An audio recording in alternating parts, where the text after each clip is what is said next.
Feliz tarde de culto joven. Dios les guarde en esta hora especial del culto vespertino, en donde nos encontramos con nuestro Creador y con cada uno de ustedes que se da cita para recibir la bendición especial de nuestro buen Dios. En esta hora quiero invitarte a que vayas a tu Biblia, pero no la abrimos sin antes pedir la bendición del Señor. Dios bueno, Padre Santo y Misericordioso, tu palabra es guía para nuestras vidas. Por eso suplicamos que abras nuestro entendimiento para comprender lo que tienes para nosotros en esta tarde. Gracias por tu cuidado, en el nombre de Jesús. Amén. Ahora vamos a ir a la Biblia y vamos a estar leyendo el Salmo 41, que nos dice: dichoso el que se preocupa por el pobre, el Señor lo librará en el día malo. Debes preocuparte no solo por tus necesidades, sino también por las necesidades de todas las personas que te rodean. Pueden ser físicas, mentales o espirituales, pero recuerda algo especial, que si tú te preocupas por aquellos que están desvalidos, el Señor siempre se preocupará por ti, suplirá tus necesidades. Y mira lo que dice en la última parte de este verso: el Señor lo librará en el día malo. Te invito a que prestes mucha atención al desarrollo de la programación que hemos preparado para honrar a nuestro buen Dios y para crecimiento espiritual tuyo. Bendiciones.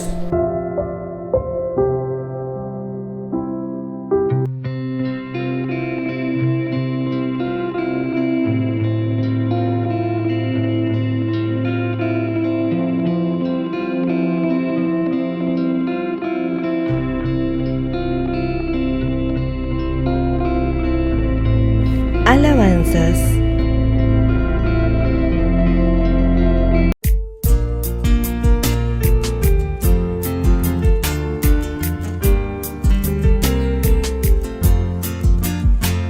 Perder los bienes es mucho, perder la salud es más, perder el alma es pérdida tal que no se recobra jamás. Perder el alma es pérdida tal que no se recobra jamás. Perder los bienes es mucho, perder la salud es más, perder el alma es pérdida tal que no se recobra jamás. Perder el alma es pérdida tal que no se recobra jamás.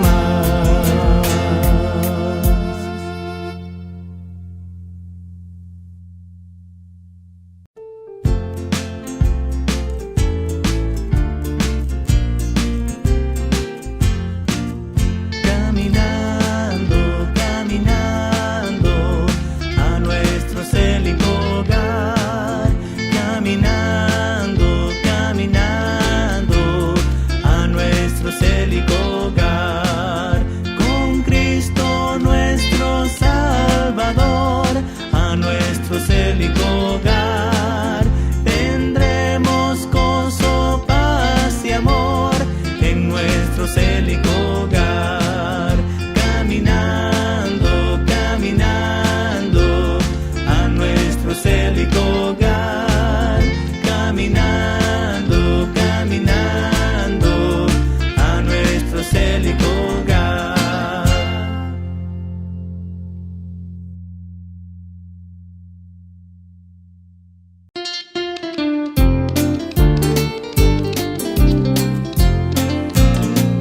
Hablemos de Cristo, el Rey de Reyes, el Señor de señores, por la eternidad. Él es el camino, la vida y la verdad. Hablemos de Cristo más y más. Hablemos de Cristo, el Rey de Reyes, el Señor de señores, por la eternidad. Él es el camino,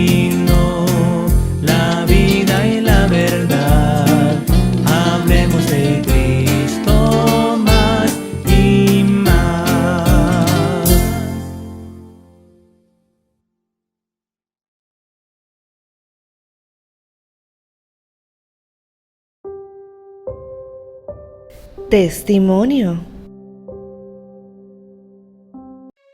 A mí me sucedió un caso común de todo conductor, ¿no? Llevando a un sobrino a la terminal, saliendo de la casa a la cuadra y media, pum, una moto me quiso ganar el paso y en un abrir y cerrar de ojos, pum, se me metió y ya no le dio tiempo a él y tantito la colita de la moto, de la escape de la moto, agarró la defensa de mi camioneta y pum, y ahí se le armó el show. Al instante llegó una patrulla de la Guardia Nacional, no, de los de la Naval, y ya obviamente me rodean allí, ya como fue, pero para esto el muchacho estaba en un mar de llantos, arrepentido, pidiéndome 1000 disculpas a mí, disculpa señor, que lo que le provoqué, mire, no, la verdad, yo soy culpable, y le decía a los de la guardia ahí, vamos a arreglarnos aquí, yo pago todo, él mismo se adjudicó la culpa, pues, del primer momento, pero no, porque lo que pudo haberse arreglado ahí en ese momento, en esa esquina y todo, fue necesario que yo pasase 23 horas en los separos de la Fiscalía, de la Judicial, del Estado. Pues cuando ya entré ahí, esa hora, me dicen, pues ahora le va para adentro. A la 1 de la mañana estaban durmiendo todos, tapados de pie a cabeza todos. 6 individuos que habían sido arrestados por diferentes situaciones, ¿no? En un cuadrito así de 20, no, lo que cabía, así estuve, como un fetito todas las noches, de las 1 de la mañana hasta el resto, hasta todo el día, porque no había más espacio. Hasta que llegó mi presidente amablemente y me dijo, oye, no, tú no puedes estar aquí, tú no debes estar aquí, me dice. Vamos a mover nosotros para que tú no pases un sábado aquí. No, y era una situación paupérrima, tremenda. Y el Salmo 37, versículo 5 nos refiere a que hay que encomendar a Jehová nuestros caminos. Nosotros tenemos por costumbre, por devoción, por práctica, si vas a salir a subirte a la camioneta, encomienda a Jehová tu camino. Y encomendé a Dios mi camino. Uno se encomienda y nunca vas pensando en hacer ningún daño, ¿no? Pero tú no sabes con qué te vas a encontrar más adelante. Y eso fue lo que pasó. Lo que más me sobró fue tiempo para platicar. Lo primero, ya cuando amaneció, hola jefe, ¿y usted qué? Porque las preguntas del millón, ¿y usted por qué? ¿Qué hizo? ¿Qué lo trae aquí? Bueno, y ya contestó, porque a los dos nos metieron en la misma celda, al que yo lastimé, al que iba a la moto porque no se golpeó mucho, y yo, los dos. Y ahí estábamos, no, es que mire que nosotros tuvimos un accidente anoche y yo me le metí al Señor. La misma versión que decía aquí la decía allá. Y pues aquí nos tienen. ¿Cómo? ¿Pero por qué? Los trajeron aquí. Si aquí no nos traen a los que violamos, a los que matamos, a los que está en medio de mucha gente ahí de esa categoría. Y bueno, y jefe, ¿y usted qué? ¿A qué se dedica? Y ya le dije que yo era pastor de la iglesia. Ahí comenzó una serie de preguntas y respuestas, por supuesto. Les prediqué de la ley de Dios, les prediqué del cuidado del cuerpo, la salud, les prediqué también de la importancia de un día de reposo, y las horas iban corriendo y yo no escuchaba mi nombre que saliera ninguna declaración más ni nada por el estilo. Cuando llegaba ya la tarde del viernes, le digo, fíjense muchachos que en mi iglesia, si yo no estuviese aquí, en este momento yo estuviera ya preparado para irme a mi templo, si no estuviera la pandemia, y hacer un culto especial que le llamamos recepción de sábado. Y me gustaría con ustedes aquí tener mi iglesita, ya que no estoy allá afuera y ya que Dios me trajo aquí, porque ustedes tenían que escuchar esto. Entonces miren, hagamos de cuenta que ustedes son mi iglesia y yo soy su pastor ahora. ¿Quieren acompañarme para que yo reciba esta bendición junto con ustedes aquí en este momento? Adelante, pues ahí están todos conmigo, los tengo cautivos, ¿no? Y sí, se juntaron así, bueno, van a reunirse pues a mi alrededor y voy a estar en medio aquí con él. Pude cantar en esa circunstancia. Ahora vamos a orar. Me gustaría orar por algunas necesidades que tengan ustedes. Llovieron peticiones como no te imaginas. Y lo bonito, mira, que después de todo esto, 2 de los 6, incluyendo al que yo agredí, el de la moto, me dice, pastor, tan pronto termine la pandemia, si se componga un poquito más, dice, lo espero en mi casa para que me siga explicando de la verdad del sábado. Y Francisco Javier, uno que limpia parabrisas y que fue metido ahí porque él por hambre robó a un pobre muchacho, me dice, pastor, me dio su dirección y estamos llevando a cabo estudios bíblicos con esa persona. Eso es lo bonito para mí. Dios estaba usando ese medio para poder quizás llegar a esas personas que nunca hubieran escuchado de otra forma. Y salí, gracias a Dios, sin ningún rasguño, sin ningún problema. Estoy feliz y contento. Qué maravilloso es Dios.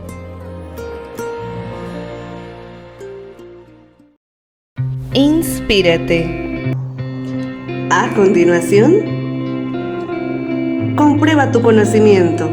Feliz sábado, vamos con la primera pregunta de esta tarde, ¿cierto y falso? Noé vivió 950 años. Opción A, verdadero. B, falso. ¿Qué considera usted? Marque allí en la sala de chat o puede participar con su familia desde su hogar. La respuesta es verdadera. Dice que Noé vivió 950 años y el registro bíblico está en Génesis 9:29. Continuamos. Daniel y sus amigos fueron arrojados en el horno de fuego. Daniel y sus amigos fueron arrojados en el horno de fuego. A, verdadero. B, falso. ¿Qué nos dice usted? ¿Fue Daniel y sus amigos los que llegaron a ser arrojados al horno de fuego? ¿Qué nos dice la Biblia? Es falso. Daniel 3:19 nos menciona que solo fueron los jóvenes hebreos y no Daniel. Continuamos. Betsabé fue la madre del rey Salomón. Betsabé fue la madre del rey Salomón. A, verdadero. B, falso. ¿Qué nos dice usted? ¿Conoce usted la respuesta? ¿Verdadero o falso? Puede dejarnos allí la respuesta en la sala de chat. Dice la Biblia que esta respuesta es verdadera. Primera de Reyes 2:19 así lo certifica. Continuamos. Zacarías fue un sacerdote que quedó mudo por un tiempo. Zacarías fue un sacerdote que quedó mudo por un tiempo. A, verdadero. B, falso. Rapidito, si usted no conoce la historia, vaya a su Biblia. Zacarías fue un sacerdote que quedó mudo por un tiempo. La Biblia nos dice que es completamente verdadero. Lucas 1:22 registra la historia. Siguiente pregunta. ¿Hilcías fue un sacerdote y escriba erudito en la ley de Dios?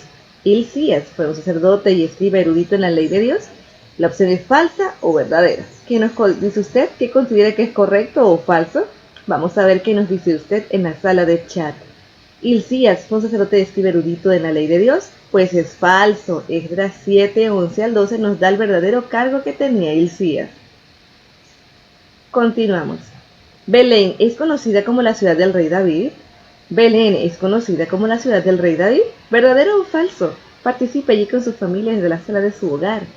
¿Qué considera usted? ¿Verdadero o falso? Dice la Biblia que en efecto, Belén es conocida como la ciudad del rey David y se encuentra registrado en Lucas 2:4. La opción era verdadera. ¿Moisés fue escondido 6 meses por su propia madre? ¿Moisés fue escondido 6 meses por su propia madre? ¿Usted ha leído la historia de Moisés? ¿Esto es verdadero o falso? Rapidito, allí en la sala de chat, por favor, déjenos la respuesta, o más bien la letra que tiene la respuesta correcta. Dice que en este caso era falso, no es la cantidad de tiempo. Éxodo 2:2 nos menciona que fue escondido por su madre, pero por menos tiempo. Rubén fue el hijo de Jacob. Rubén fue el hijo de Jacob. Rubén fue el hijo de Jacob. ¿Verdadero o falso? ¿Qué considera usted? Deje la letra allí en la sala de chat. ¿Rubén fue el primogénito de Jacob? Sí, dice la Biblia que es correcto, es verdadero. Génesis 29:32 dice que Rubén fue el hijo primogénito de Jacob. Balaam fue dueño del buey que hizo Dios hablar. Balaam fue dueño del buey que Dios hizo hablar. ¿Esto es verdadero o falso? ¿Qué nos dice usted? ¿Conoce la historia? Balaam fue dueño del buey que Dios hizo hablar. Dice la Biblia que esta opción es falsa. Dice en Números 22:29 que no es así, no era un buey sino un asna. Abraham fue llamado amigo de Dios. Abraham fue amigo de Dios. Abraham fue llamado amigo de Dios. Opción A, verdadero. B, falso. ¿Qué nos dice usted? Rapidito ahí en la sala de chat. ¿Qué considera? Recuerde que es muy importante que usted participe y también estudie diariamente la palabra de Dios. Dice que esta opción era verdadera según Santiago. Gracias por participar en el ejercicio bíblico.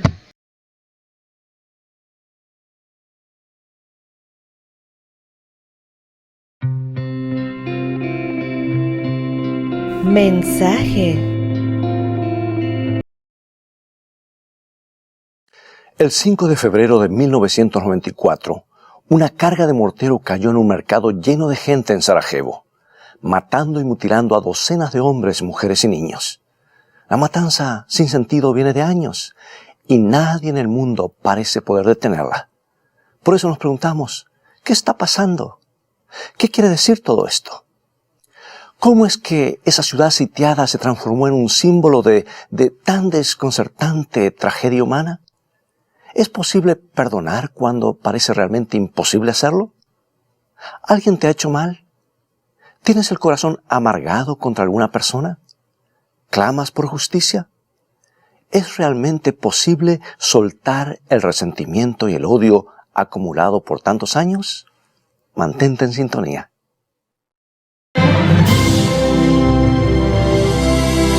Escrito está. Declara el mensaje final de Dios para nuestro tiempo. Presentando al Cristo viviente como la respuesta a nuestras más profundas necesidades. Escrito está. Con el pastor Robert Costa.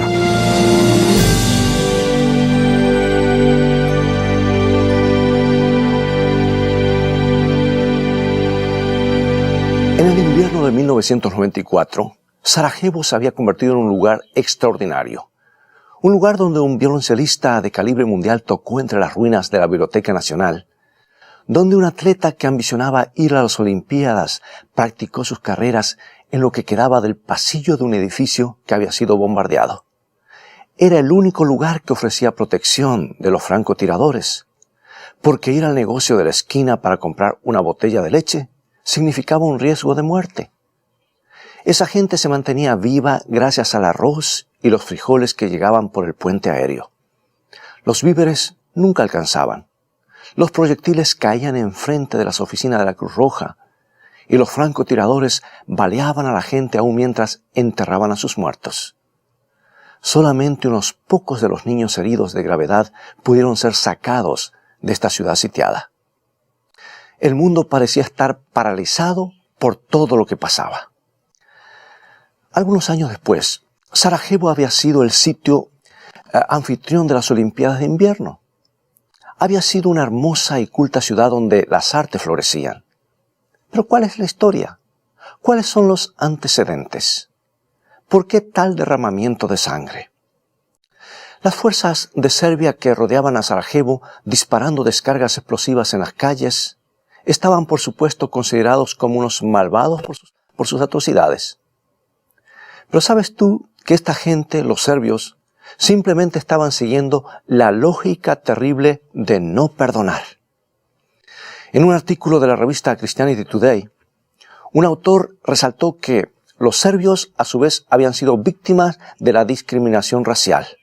En la década de los 40, los croatas mataron despiadadamente a cientos de miles de serbios. Así que en los 90 los serbios simplemente estaban vengándose de sus enemigos. El odio contra los croatas se derramó sobre las calles ensangrentadas de Sarajevo. Y cuando escuchamos de una atrocidad de los serbios contra los musulmanes, nos olvidamos de la lógica terrible de no perdonar. La última guerra que pelearon los serbios contra los musulmanes terminó con 500 años de dominio por los turcos. Por eso los serbios sentían que tenían mucho de qué vengarse por los siglos de opresión musulmana. Bueno, las calles de Sarajevo resonaron con los gritos de mujeres y de niños que estaban muriendo por seguir la lógica de no perdonar. O sea que por cada atrocidad debe haber otra atrocidad semejante, pensaban. Y si esa ley se sigue, algún día los hijos de quienes fueron violadas y mutiladas por los serbios se levantarán a fin de vengarse por sí mismos. El ciclo nunca se detendrá a menos que se introduzca un nuevo elemento. ¿Por qué protestantes y católicos, por ejemplo en Irlanda del Norte, se han estado matando entre sí por décadas? Simplemente porque han seguido la lógica de no perdonar. ¿Por qué es que se están matando judíos y árabes en el Medio Oriente por tanto tiempo? Porque para ellos, por cada atrocidad, debe haber otra atrocidad semejante. Y la única cosa que puede romper este ciclo terrible es extender la mano a los que nos han herido. El perdón significa más de lo que podemos imaginar, amigo y amiga. No es solamente un sentimiento simpático que ponemos en una tarjeta. No es solamente una linda palabra que repetimos en la iglesia. Es una de las pocas fuerzas capaces de cambiar el curso de la historia. Es lo único que puede romper el largo asedio del odio y de la venganza. Y es la única cosa que puede romper el asedio en nuestros corazones. Cuando tú tienes que ir al negocio de la esquina para comprar leche, probablemente no tienes que esquivar los balazos de un francotirador. Y cuando manejas al trabajo, probablemente no tienes que preocuparte por explosivos de morteros que caigan en la calle. Pero me imagino que a veces te sientes oprimido o atrapado por las cosas malas que otras personas te han hecho a ti. Has sido herido. La vida no ha sido justa. Y si esas heridas son profundas, pueden ser tan opresivas como un círculo de artilleros serbios alrededor de una ciudad. En algunos casos, esas heridas y esas cicatrices pueden sofocar nuestra vida. Ahora, tratemos de aclarar el tipo de cosas que nos pueden asediar emocionalmente. Bueno, yo no estoy hablando acerca de algún insulto, de alguna ofensa insignificante que puedes desechar diciendo, bueno, no importa, me voy a olvidar. Estoy hablando de alguien que te ha herido en serio. Y la pregunta es, ¿cómo puede un hombre perdonar a un socio que inescrupulosamente le quitó los ahorros de la vida? ¿Cómo puede alguien perdonar al violador que abusó de él en su niñez? ¿Cómo puede una esposa que le ha dado a su esposo los mejores años de su vida llegar a perdonarlo al haber sido abandonada? ¿Entiende la situación? No es fácil perdonar genuinamente a alguien que nos ha herido. En realidad casi siempre parece ser terriblemente injusto. Es la última cosa que queremos hacer. Va en contra de todo instinto. Pero la alternativa es aún más horrible.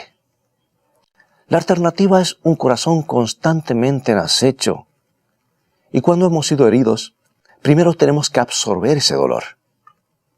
Pero si no encontramos la forma de perdonar, entonces esa herida siempre seguirá molestando, siempre nos seguirá oprimiendo. Siempre estaremos aprisionados por el mal que se nos hizo. Así como la gente en Sarajevo fue atrapada por el odio de los serbios. Entonces, este es nuestro dilema. Perdonar de verdad es prácticamente imposible para el ser humano. Sin embargo, si no perdonamos, la vida será más y más difícil. ¿Hay forma de librarnos del asedio de nuestros corazones? Después que Ted, el hijo de Elizabeth y Frank Morris, fue muerto por el conductor ebrio de un automóvil, ambos estaban consumidos por la tristeza y la ira. Su enojo creció mientras seguían el juicio de Tommy, el joven acusado de haber causado la muerte de su hijo. Supieron que él había bebido hasta aturdirse. Luego se había metido en el auto y después de andar en forma zigzagueante había chocado de frente con el vehículo de Ted. ¿Cómo podría haber hecho eso? Era algo terriblemente injusto, horriblemente injusto. Frank Morris se obsesionó con los detalles del planteo legal a la espera del día cuando Tommy fuera declarado culpable. Y cuando Elizabeth dejaba de pensar en suicidarse, se imaginaba tirando la palanca de la silla eléctrica en la ejecución del condenado. Ella quería ver muerto a ese muchacho. El tormento de la pareja no terminó cuando Tommy fue condenado a la cárcel.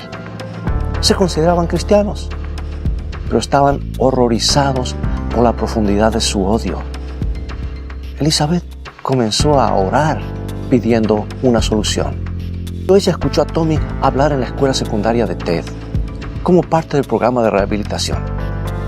El muchacho parecía estar realmente arrepentido y Elizabeth cobró valor para poder hablar después con él.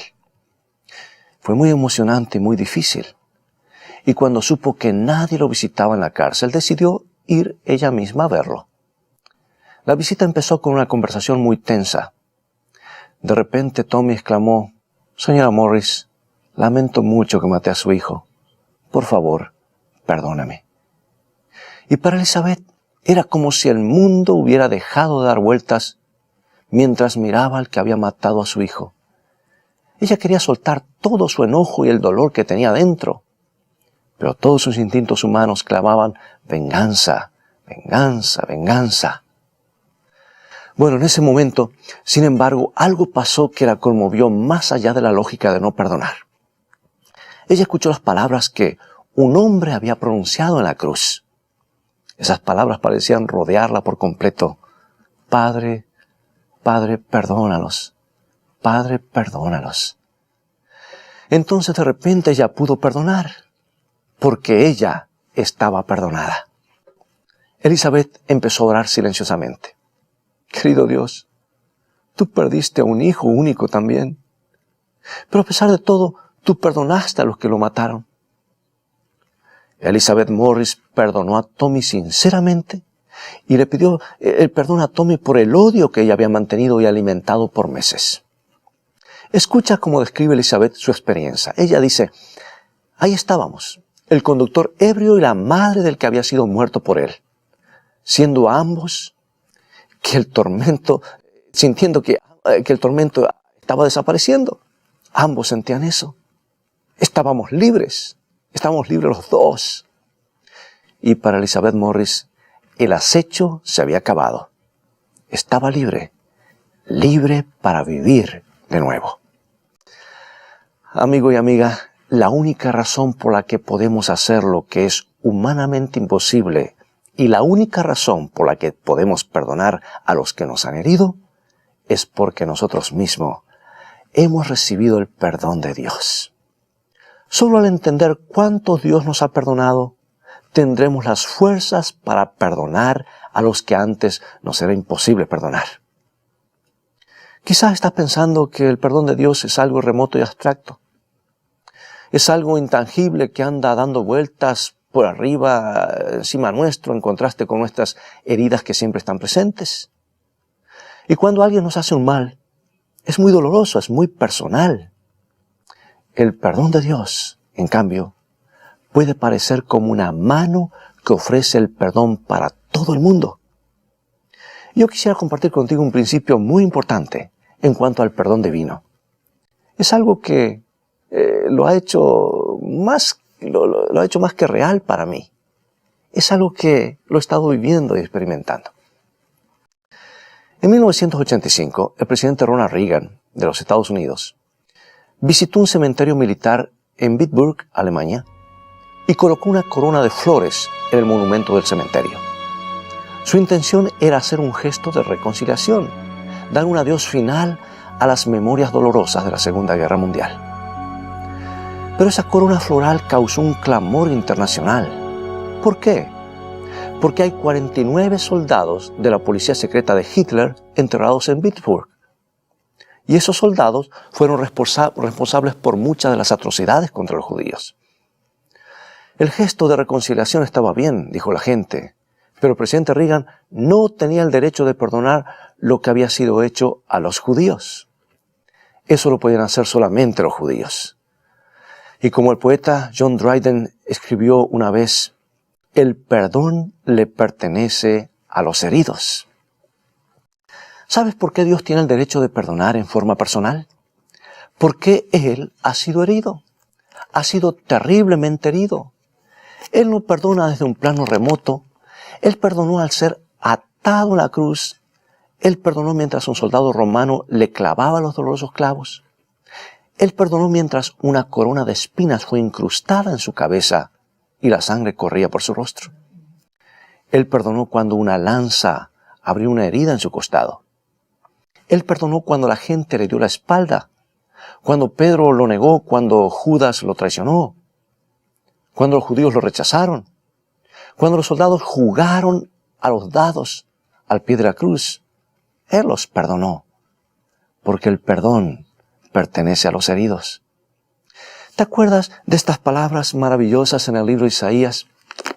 Son palabras que destilan amor, palabras que proclaman que Dios perdona a los que le han herido. Isaías capítulo 53, versículo 5 nos dice: Mas Él herido fue por nuestras rebeliones, molido por nuestros pecados. El castigo de nuestra paz fue sobre Él, y por su llaga fuimos nosotros curados. Por su llaga fuimos sanados. ¿Qué quiere decir el hecho de que Jesús tomó nuestros pecados en la cruz? ¿Fue simplemente un gesto cortés? ¿Fue como colocar una corona de flores diciendo, voy a pretender que esto nunca pasó? No, por supuesto que no. Jesús fue destrozado por el pecado. Él fue colgado en agonía entre el cielo y la tierra. Su corazón fue quebrantado, literalmente explotó por tus rebeliones y las mías. El perdón le pertenece a los heridos. Lo que la cruz significa es que Cristo fue herido muy profundamente por nuestros pecados individuales. Es algo personal entre mí y Cristo, entre tú y Cristo. Nuestra indiferencia, nuestra insensibilidad, nuestra deshonestidad, nuestra lujuria, nuestras mentiras, nuestra crueldad. Él lo tomó todo. Él tomó todo el dolor, toda la desesperación, todo lo malo, toda la agonía, toda la pena. Él tomó lo que el pecado produce. Por eso es que Jesús, y solamente Jesús, tiene el derecho de perdonarnos, porque Él ha sentido el dolor y el sufrimiento de nuestros pecados. Él ha sentido toda la crueldad y Él nos perdona completamente. Aquel que fue herido más profundamente nos perdona más completamente. Esto es lo que tiene que penetrar en nuestros corazones, amigo y amiga. ¿Entiendes cuánto necesitas ser perdonado? ¿Entiendes ahora cuánto cuesta el perdón? Jesús lo explicó una vez en una parábola y dijo que había un rey que había decidido liquidar sus cuentas y citó a uno de los siervos de la corte. Puede ser que te acuerdes de la parábola, ¿no es cierto? El siervo de la corte le debía 10,000 talentos, una suma inmensamente grande. El siervo fue ordenado a pagar la deuda. El siervo se postró y rogó misericordia. El rey fue tan conmovido por la plegaria del hombre que no solamente lo soltó, sino que le perdonó la deuda entera. Él mismo pagaría los 10,000 talentos. Ahora, te puedes preguntar, ¿cuántos son 10,000 talentos? Bueno, un talento era la unidad monetaria en Israel antiguo. 10,000 talentos serían equivalentes no a $1,000, no a $10,000, ni a $100,000, pero a millones de dólares. Y el que debía el dinero fue perdonado de una deuda de millones. Ahora, ¿cómo te sentirías tú? Saltarías con regocijo y alegría, ¿no es cierto? Pero, ¿qué hizo el sirviente? Él buscó un colega que le debía 100 denarios. 100 denarios que era el equivalente a unos pocos cientos de dólares. Centavos en comparación a los millones. Y los tomó del cuello y demandó recibir el pago total. En ese momento, no esperando ni en cuota, sino inmediatamente. Y cuando su compañero le rogó pidiendo clemencia, lo que hizo fue echarlo en la prisión por deudor. Ahora, ¿por qué contó Jesús esta historia tan dramática? Para resaltar una verdad acerca del perdón. ¿Cómo es posible negarse a perdonar una deuda de 100 denarios cuando Dios ha perdonado los 10,000 talentos, o sea, nuestra deuda millonaria causada por el mal que cometimos contra el Hijo amado? ¿Cuesta perdonar a la esposa o al esposo que nos abandona? Por supuesto que sí. ¿Cuesta perdonar a un padre abusivo o a un amigo desleal? Oh, cuesta muchísimo. El perdón no es fácil. El perdón cuesta mucho. Pero el perdón de Cristo cuesta aún más. Fue aún más doloroso. Significó un sacrificio aún más grande. Y esto es lo que nos puede dar el impulso necesario para deshacer la resistencia de nuestros corazones. El Altísimo costó del perdón de Cristo. Para eso el apóstol Pablo, por eso él nos urge lo que dice en Efesios capítulo 4, versículo 32. Y aquí está como lo expresa el apóstol. Antes sed benignos unos con otros, misericordiosos, perdonándoos unos a otros, como Dios también os perdonó a vosotros en Cristo. Qué hermosas palabras, qué gran verdad. Permíteme decirte lo que le pasó a Elizabeth Morris después que descubrió el generoso perdón de Cristo para con el conductor ebrio que había atropellado y muerto a su hijo. Ella continuó visitando a Tommy en la cárcel y empezó a tomar parte en su rehabilitación, convenciendo al joven que Dios le ayudaría a vencer su adicción de 8 años al alcohol. Tommy también comenzó un curso de estudio intensivo de la Biblia. Un día, Frank Morris tuvo que buscar a Tommy para un programa auspiciado por las Madres contra el Manejo en Estado de Ebriedad. Frank no estaba seguro que podía mantener una conversación con el muchacho, pero mientras iban en el auto, Tommy hablaba con mucho entusiasmo de todas las cosas que estaba aprendiendo en su Biblia. Era evidente que Cristo había hecho un impacto genuino en su vida. Y de repente Tommy dijo: «Tú sabes, Frank, yo desearía ser bautizado». ¡Qué providencial! Justo estaban pasando frente a la iglesia de Frank. Y Frank tenía autorización de su propia denominación para bautizar. Lentamente los dos hombres entraron al santuario vacío. Frank condujo a Tommy al bautisterio y entraron en el agua helada. Y al levantar su mano y repetir: «Te bautizo en el nombre del Padre y del Hijo y del Espíritu Santo», Frank no podía dejar de recordar que él había hecho la misma ceremonia para Ted, el hijo que había perdido, el hijo atropellado y muerto por Tommy.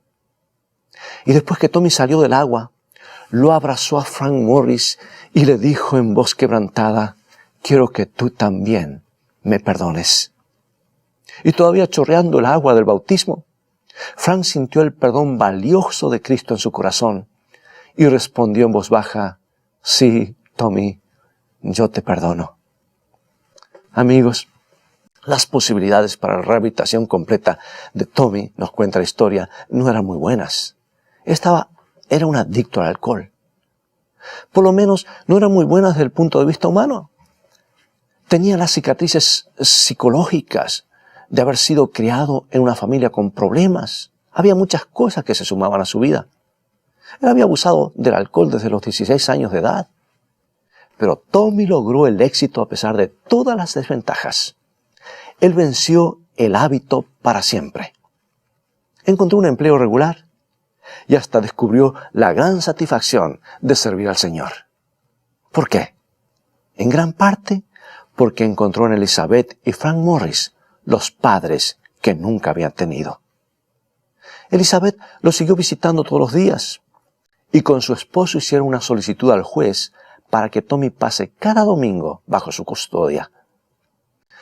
Él empezó a comer en el hogar de Frank y Elizabeth, a orar y estudiar en su hogar. Y además, Frank le pidió que ayudara con el trabajo manual alrededor de la casa.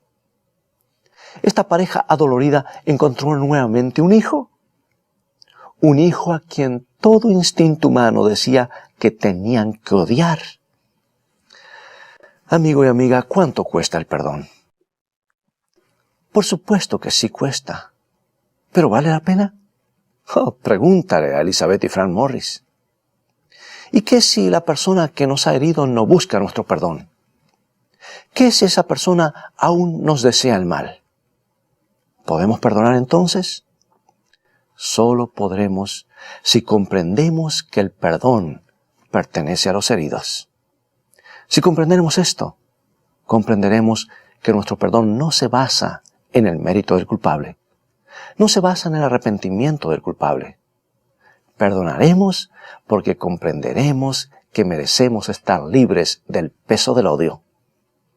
El resentimiento y el odio no afectan al culpable, afectan al que los carga en su corazón. ¿Alguien te ha hecho mal? ¿Tienes el corazón amargado contra alguna persona? ¿Estás diciendo todavía algo como: no es justo que mi padre fue un alcohólico? ¿No es justo que mi madre me abandonó? Amigo y amiga, tú puedes vivir aferrado de las heridas o las puedes soltar. Las puedes poner a los pies de la cruz. De ese modo, tú puedes escapar de la lógica de no perdonar. En la cruz puedes encontrar el perdón para que a su vez tú puedas perdonar.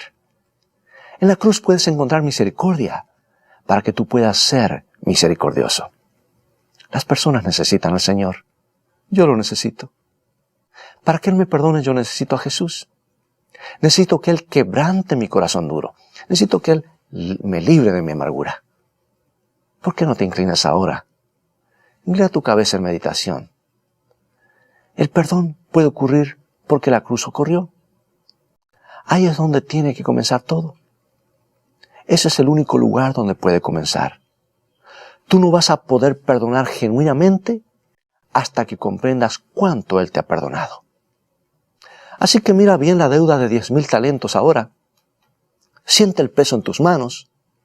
Todo el dolor, todo el enojo, toda la angustia, todo cayó en los hombros de Jesús en la cruz.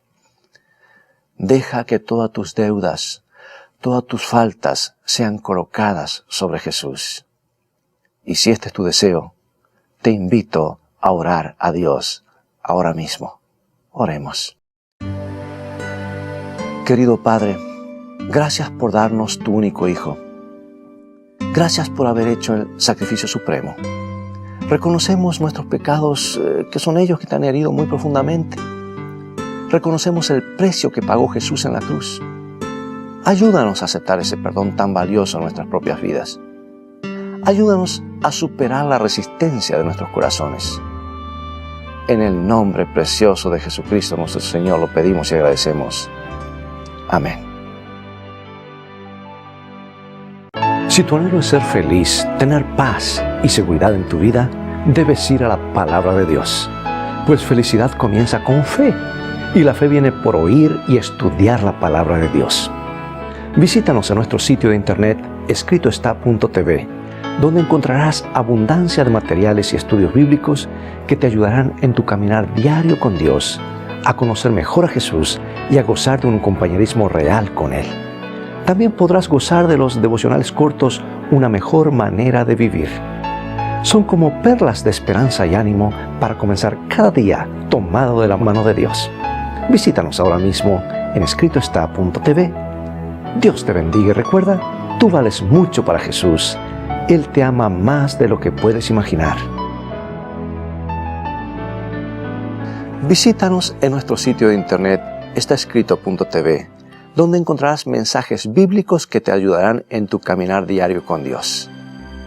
Que el Señor te bendiga y te guarde en su amor, y recuerda, escrito está, no solo de pan vivirá el hombre, sino de toda palabra que sale de la boca de Dios.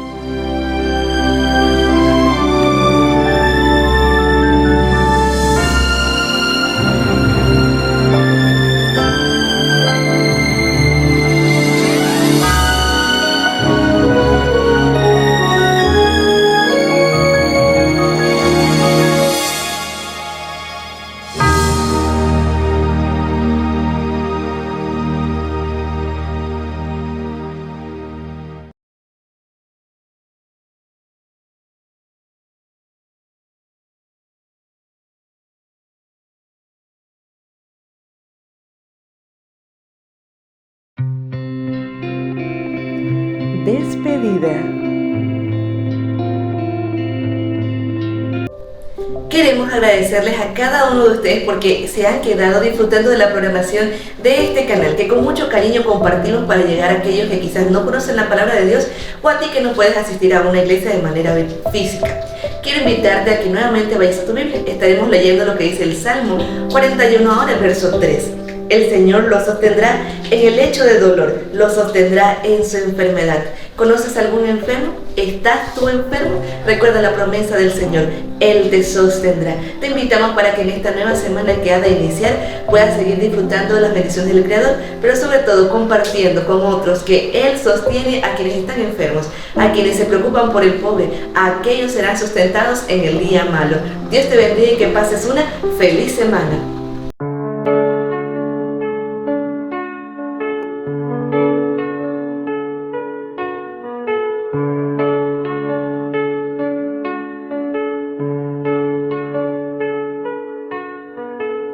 En lo alto brilla la luz de Jesús.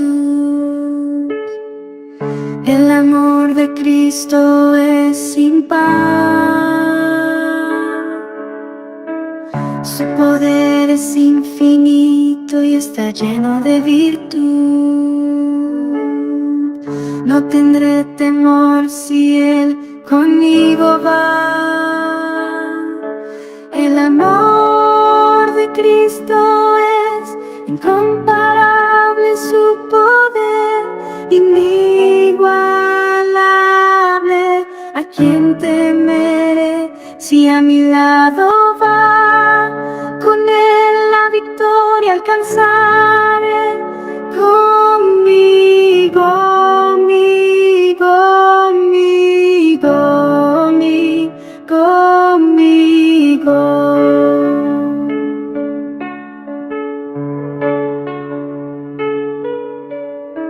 En la tormenta Jesús es mi paz, y en la oscuridad siempre serás mi luz. Su amor eterno nunca me faltará, y con Jesús nunca más temeré. El amor de Cristo es incomparable, su poder inigualable. ¿A quién temeré si a mi lado va? Con él la victoria alcanzaré, alcanzaré, alcanzaré.